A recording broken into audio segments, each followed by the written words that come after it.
Hello everyone and welcome back to Abundantly Minimal. Today we have a Q&A video, so thank you so much to everyone who submitted questions. I'll leave timestamps below, so if there's a question you don't really care about, feel free to skip ahead.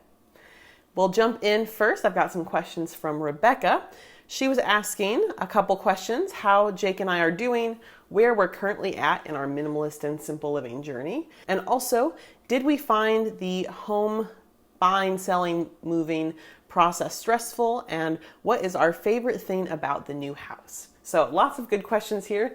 In general, Jake and I are doing really well. This is it's been a little bit of a strange year, just kind of being sort of, I don't want to use the word stuck in place, but looking to this point and knowing how much our lives were going to change. And so now that we're literally just days away from closing on the new home, it feels very exciting and like everything that we planned for and waited for is really coming all together. So we're doing well. I think in terms of our minimalist journey, where we're at, kind of going back to what I was just saying, it's sort of felt like this whole year was just on pause, and we were definitely maintaining our minimalist lifestyle, but because this apartment that we had a 1-year lease for after we sold our condo was quite a bit smaller than the condo, and then our home is going to be quite a bit bigger than our condo was, and certainly this apartment, it definitely has felt very constrained. But the good news is, I think all of the skills that have been gained over the years as we've decluttered and simplified will become so essential and incredibly helpful as we organize the new space and get everything the way that we want it. We do know that there are going to be some rooms that are pretty much empty for a while as we focus on, transitioning from these different spaces we've been in into the new home. And there's no rush on purchasing a bunch of stuff or, just buying something just because. We're really going to take our time with it. And so I think everything that has happened thus far on our minimalism journey really has all been in preparation for this next chapter of life, especially as we look to trying to grow our family as well. So it's all been good preparation. And I think there's going to be an effort to continue maintenance and continue optimizing as we're in the new space. So I'm sure there will be a lot of good videos about it and that process.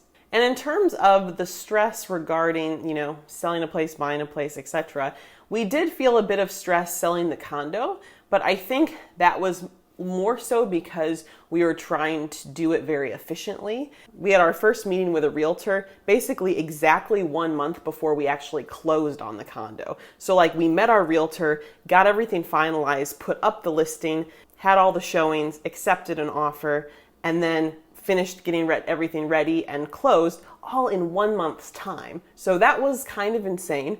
But it ended up working out really well for us. And then the beauty is we front loaded all that stress last August. And now we've been able to relax.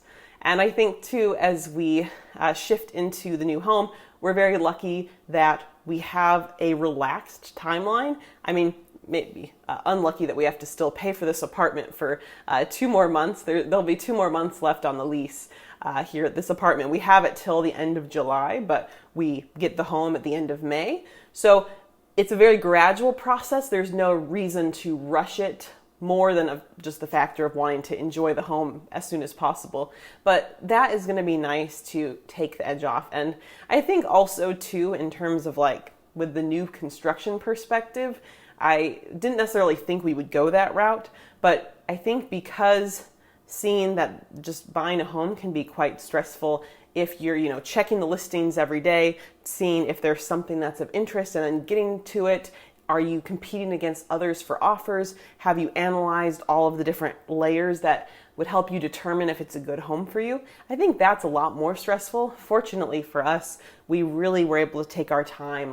We analyzed everything about this neighborhood where we ended up getting this home built and analyzed all of the different options so we could really make a very informed choice. And I think the rush of the traditional housing market can be really stressful, and it's kind of like nothing if you haven't found anything, and then all at once, lots of effort. So yeah, long story short, pretty chill, fortunately. And yeah, we're just looking forward to a peaceful transition as we move forward.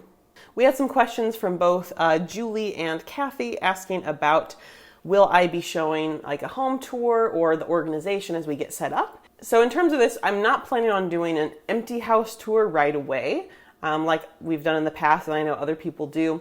I think I would rather break it down into smaller pieces, and also some homes, like older homes, may have a lot more character and very unique features, albeit sometimes some crazy things that you're looking forward to change. I remember that feeling. But since we did everything as we wanted, and it's kind of a blank slate, it's the same flooring throughout much of the home. It's all white walls to start. It's a good base level. I don't feel super compelled to need to share that, but I will be sharing individual tip and organization videos for each room, each section, even types of closets. I really do plan on, as we get the home set up, recording a ton of it. And I know for my channel, I've done a lot of sit in front of the camera, like that's kind of my thing, but I would like to do better. I'd like to make better videos, and I think immersing myself in the home and showing the process of how I'm putting things together, I think could be a helpful, more hands-on type of approach to take. So there will definitely be a lot of home content coming your way. So plus there's a special announcement of what's coming up in my next video, so you'll stay tuned for that. Kathy also asks how I'm doing since my health diagnosis. A couple videos ago, I shared that I received a diagnosis of PCOS and kind of my thoughts as I was very freshly aware of that. And I will say I do have some good news. In that video, I talked about having a very large cyst on my left ovary. It was 7 centimeters, and for the record, an ovary is basically the size of an almond normally, so definitely was concerning, but fortunately it went away on its own. I did not have to go to the emergency room, and I didn't have to get surgery, so I was so relieved about that. And I think I'm definitely settling in better to the diagnosis and kind of better understanding the nuance of PCOS and how it can really look so different for everyone. I think before I was just trying to get my hands on any piece of information I could, and one of the challenging parts of that, and probably with a lot of other health diagnoses, you've got such a range of suggestions from different nutritionists or medical professionals, different books and videos, and it can be a lot to try to navigate all these different layers. And so I found the same to be true. There was so much saying, oh, you have to cut this out and you have to do this. And it can be overwhelming. And a lot of times what people were suggesting were in direct opposition to one another. So it's like, okay, who is right, who is wrong? And the truth is maybe they're right for some people and other ideas are right for others. So I've made some good subtle changes to my life to try to optimize things. The good news, like I shared before, is I really don't have many of the symptoms that many people struggle with. So because of that, I don't think taking huge drastic change would help, because what if a lot of what I'm doing was helping me, not be as bad as it could have been? A few of the small changes I've made thus far, I've added the supplement myo-inositol. I've been increasing my protein at breakfast. I'm making this cool, it's a non-dairy yogurt bowl, but I'm throwing in a bunch of hemp seeds and chia seeds and flax seeds. So I'm really getting a lot of those every day. I have been reducing my sugar intake as well. I also added in some spearmint tea. So just making some different subtle changes that I've seen widely recommended, and I've seen positive results from it. So it is just a whole new lens at which I'm kind of viewing my health, and the main goal is really just to get my periods very regular and tracking things so that hopefully my goal is that Jake and I are able to, get pregnant this year in 2024. But what's great, I love my doctor that I have so much. Basically, we'll be trying on our own to get pregnant for about 4 to 6 months, and then we may look into other interventions at that point, depending on where things are at. I'm certainly not in a rush, but I also know that the sooner we get pregnant will be awesome, since we really have, I think, perfected every aspect of life that we could, and we are so excited to welcome a new addition to our family. So that's kind of where we're at with everything. Definitely a lot better and more stable emotionally than I was when I first found out that diagnosis. I guess about 2 months ago. Another question, Sherry1 asked, will you do any vintage or garage sale shopping for home decor or furnishings? I know I do love myself some secondhand shopping, so I'm sure we will. We have popped into some places so far, but it's been tough since we're not really at a place to do much decor yet. It would really only be if we found something we truly loved. I think it will be good to get the structural elements done first. I know I do have to be careful though, because I don't know if anyone else here really enjoys secondhand shopping or going to garage sales or estate sales. It can be very fun to pick up little odds and ends, but the truth is, do you actually really need those? How much joy do they bring? Are you just getting it because of a good deal? So I do have to be careful to make sure I am using the best of intentions as I am making those purchases. But yes, I think we'll continue popping into secondhand shops and checking out some of this kind of stuff. Jenny asked how you're living in that transitional space, whether you've kept anything boxed up or put in storage, and might consider decluttering it. It has felt pretty cramped, admittedly. And as the year has gone on, we have added some things that we didn't have at the start. So like I got the rower, and we added a couple other pieces of furniture. Then we also didn't realize we were going to be fostering rabbits multiple times this year while we've been here. So then we consolidated the space even more. Also, to give credit where credit is due, my parents did let Jake and I store a few of our extra things in my childhood bedroom. So we are going to be just like 6 or 7 minutes away from them in the new home. So it's super convenient. There's a running joke that my dad's charging us $5 per day per item.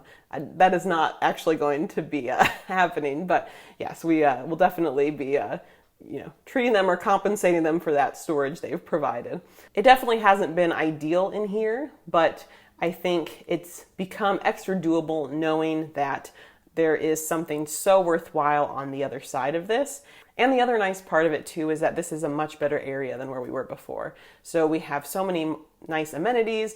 There are amazing restaurants and businesses in this area, so much nature. So we've really enjoyed a lot of it. It definitely is an upgrade from our condo, even though it's smaller. Another question from maybe the same Jenny or a different Jenny. I did not make note of that. Do you think you'll foster bunnies at the new home? And the answer is definitely. We volunteer each week at the local animal shelter and help care for the rabbits that are in the shelter. And that has been a lot of fun, and you get to interact with so many different animals. But then the nice thing too is that you also maybe have your eye on a rabbit that you might want to foster. And fostering is also very cool because it helps open up space at the shelter and give more of a home-like environment to the animal. And you get to see their personality and get to learn about them and help them in that transition, especially because a lot of people, for some really messed up reason, just dump rabbits outside. They think, oh, there's rabbits outside, this domestic rabbit. I don't want to care for it anymore. I'm just going to put it outside. So there's a lot of rabbits coming in who were, dumped rabbits outside, and it's really meaningful to be able to help them. So yes, we definitely plan on it. We have a flex room in the new home. We may kind of set that up as a home base, especially for bonded pairs, if there's 2 rabbits. Sandra asked if we will have an office space and if I'll be doing another video with Jake. So yes and yes. The office space, the home came with like a formal dining room in the model, but I knew right from the start that would be an amazing office. I know for a lot of people, they will tuck an office like wherever there's an extra space kind of. And for us, since, our online business, Mr. and Mrs. Social Studies, is the lifeblood of our income and a huge part of our lives, and the only reason that any of this is possible, it's important that we give it a really celebrated space. And so we love the dining room area. It's got beautiful windows. It's right in the center of the action. It's right next to the kitchen. And it's also very much near like the sunroom and the gathering room area. So we're really excited about that. And it also is going to be very open. We're not going to be upgrading everything right away for the office. We'll keep using the desks that we have. My eventual goal for the space is to have more of a conference room table set up. Just a really comfy space you can spread out, but also collaborative. Even though it's not that many people that we're collaborating between.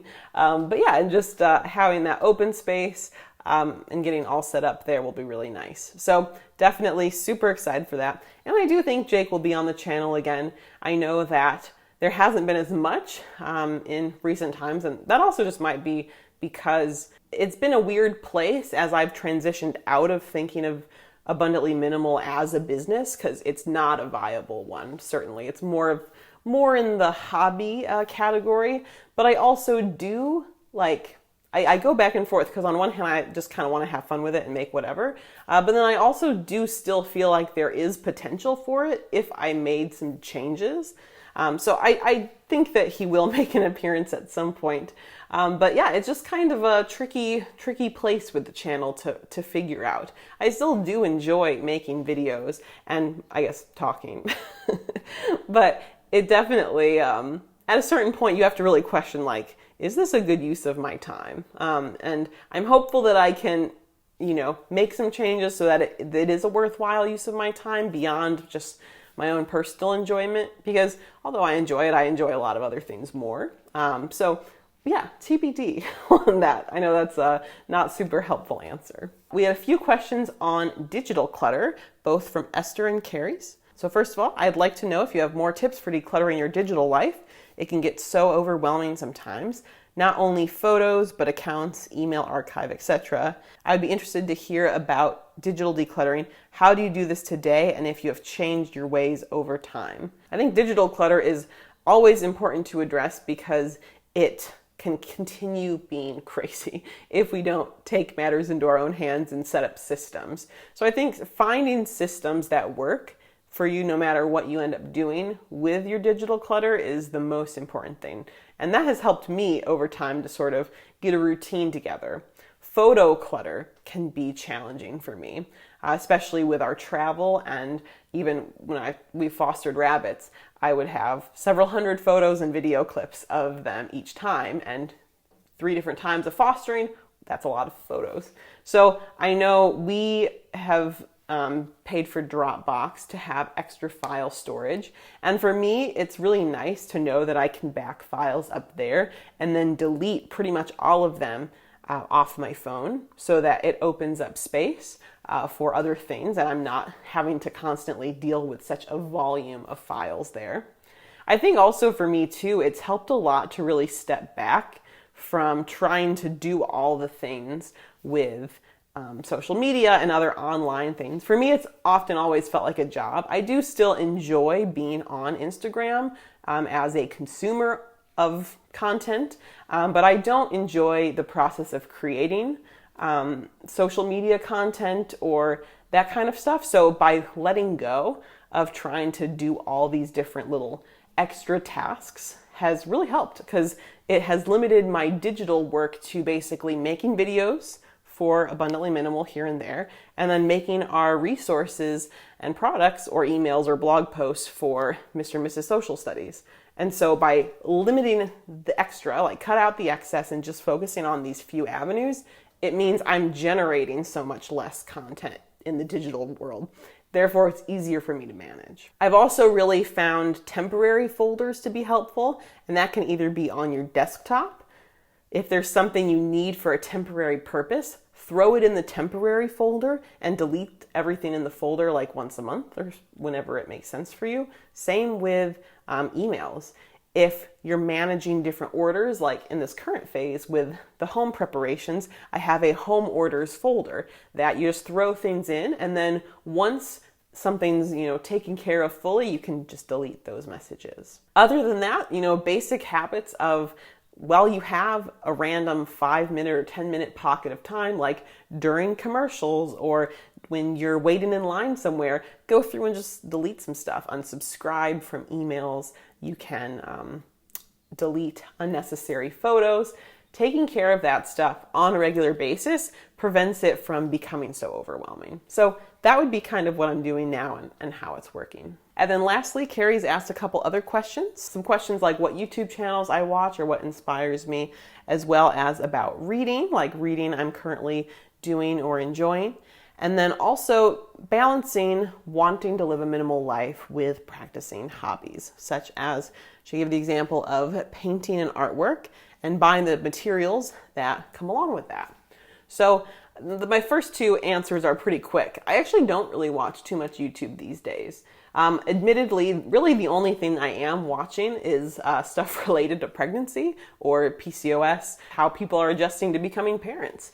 We've also, Jake and I together, have watched a few like home decor and interior design videos to kind of understand the theories, but I do watch a lot less YouTube than I used to. However, that's not to say that I'm not watching anything. More in traditional media, we love watching The Amazing Race as a show. We love to see different travel aspects. We also then, in the last few months, we finally watched the series Parks and Recreation, which we really loved and enjoyed. So we've watched other stuff, but just not as much YouTube. And even though I recognize there's so many amazing creators, for me, I don't want to get too sucked into, the rabbit hole of certain channels and recommended videos. So I try to keep it pretty light. In terms of reading, I generally keep it pretty work related. So a lot more nonfiction and historical topics.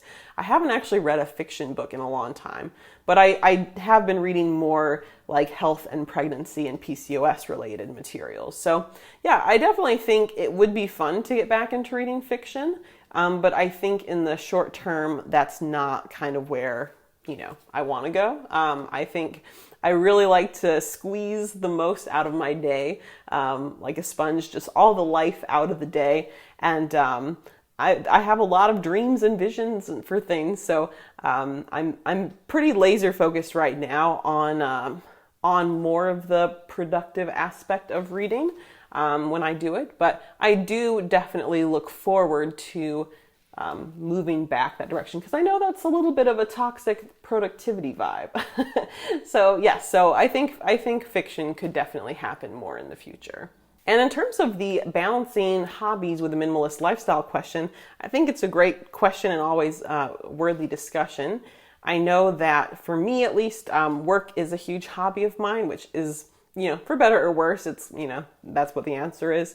I think I love the creativity that it provides me. I get to learn about new historical topics. I get to take a blank document or a blank screen and create something that wasn't there before, and add all these cool layers and structural elements and build timelines. So that part is really exciting. And I also love the strategy of business and managing a business.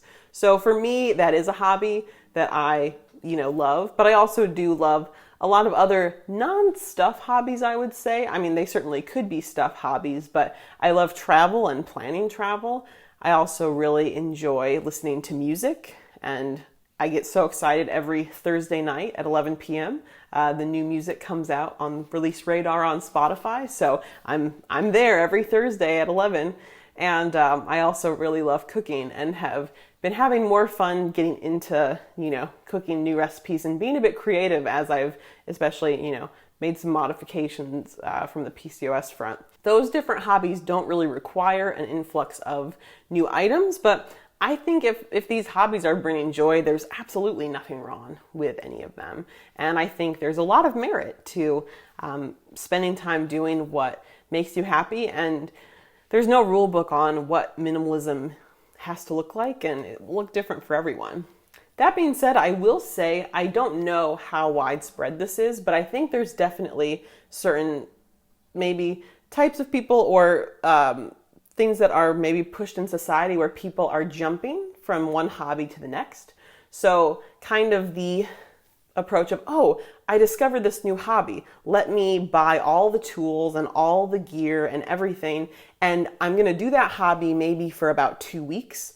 And then I just saw this other hobby and I want to do it. So I'm going to jump into that one, ignore all the stuff that I just bought, and dive in, buy all the new tools. So I don't know how common that is. Anecdotally, I'm aware of some people who do that. And so I think that type of hobby jumping, I think that can maybe become a bit consumerist and probably will make it harder. Of course, there are people who just are very multi-passionate, but I think if I had to give advice to someone who's a hobby jumper, I would say maybe you don't have to buy all the tools to be able to see if it's something you like. Maybe start with a very small project and gradually expand your supplies and see if you need to invest more before continuing, and just make sure it's got staying power. Because although I think there's a lot of, in life, there's a lot of suppression of hobbies, especially if someone's trying to focus on their job or their families and other things. And I want people to be able to explore their hobbies. I think there's also probably, like, even with social media, maybe there's, a constant influx in, like, oh, this is the new thing. This is the new creative outlet. You've got to invest in all this stuff. You've got to buy our product, try it out. And we don't all have to, do that. We can take our time with hobbies and really get into them gradually and not rush into things. So that's my, take on hobby jumping. I don't even know if that's what people call it, but I think that's kind of the balance of making sure we're not blindly following into the belief that we need all this stuff, because probably you don't. In most cases, there's a nice taking the slow route of getting into something and upgrading tools over time, I think can be really satisfying. That was a long one today, but I hope you enjoyed. Thank you again for submitting those questions. Next Friday, the 24th, I am super excited. We have a huge announcement.